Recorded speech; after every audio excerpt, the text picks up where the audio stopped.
Welcome to Ask AdWords. I'm Alex. And I'm Joe. We've got 3 more questions to answer this week from the ones that you've sent in over social media using the hashtag AskAdWords and from the questions you've put in the comments in our prior videos. So let's get started. The first question comes in from Atul, who asks, is it possible to track offline conversions from a phone call?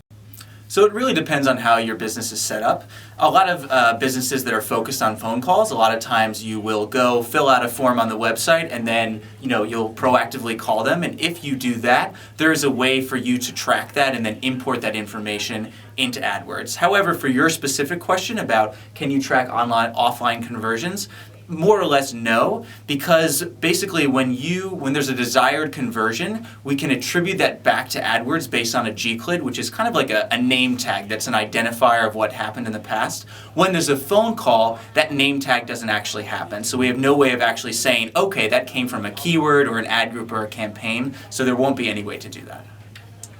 Excellent. So next question comes from Rob, and it reads, can a client have multiple accounts running pay-per-click for the same website? So the technical answer to that question is yes. But in my experience, and in your experience I would imagine as well, I can't think of too many instances in which you would need 2 accounts to run to the same website. Maybe if you had a situation with billing where maybe 2 parts of a large company paid for different aspects of the advertising, but for the most part, you can do anything that you can need to do through Google advertising in 1 account. You can have your video campaign, your display campaign, your search campaign, multiple campaigns, all in 1 account. It really is all that you really need to get the full, experience advertising on Google. Now, if you were to have a situation where you needed multiple accounts, one thing you need to watch, going to the same site, one thing you need to watch out for is our strict double serving policy, which doesn't allow 1 or 2 accounts to go to the same website for the same result.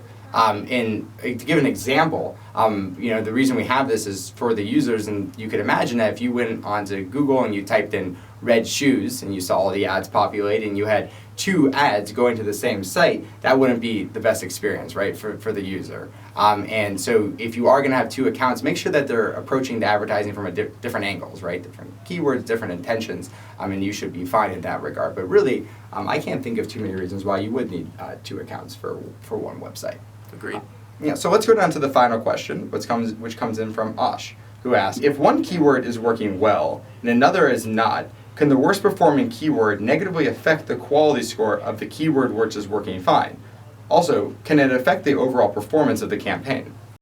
This is actually probably one of my favorite questions that we've gotten. Basically, we get this call all the time. If you have a keyword that is not working well, yes, it can absolutely affect the quality score of other keywords. Essentially, if you have a bad keyword, it'll act like a weed and will hurt the quality score of everything else. So I think it's really important that you evaluate all of your keywords, and if you have one that is not working well, you should do something about it, and I think you should talk about that. Yeah, so remember, the reason we have quality score is to give the users a good experience and rewards advertisers that give the users relevant ads and a relevant business to the keyword to which you're bidding.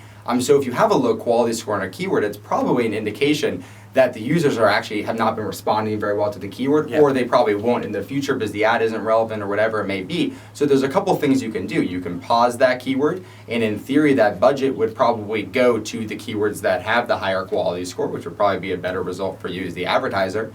Another thing you can do is you can try to maybe remove that keyword, put it in its own ad group, give it a very relevant ad, and then you will probably be rewarded hopefully with a higher quality score. You can also make the keyword more specific. There's a couple things you can do, but at the end of the day, if you have a low performing keyword in terms of quality score, it can affect the other keywords, it can affect the whole campaign, and it's probably an indication of something that you should probably change anyway. So it's good to note that and take action. Well said, Alex. Awesome. Thanks so much for watching this Ask AdWords episode. If you have future questions, please feel free to use the hashtag AskAdWords, and you can leave it on any social media site. We will definitely find it. But have a great day. Bye.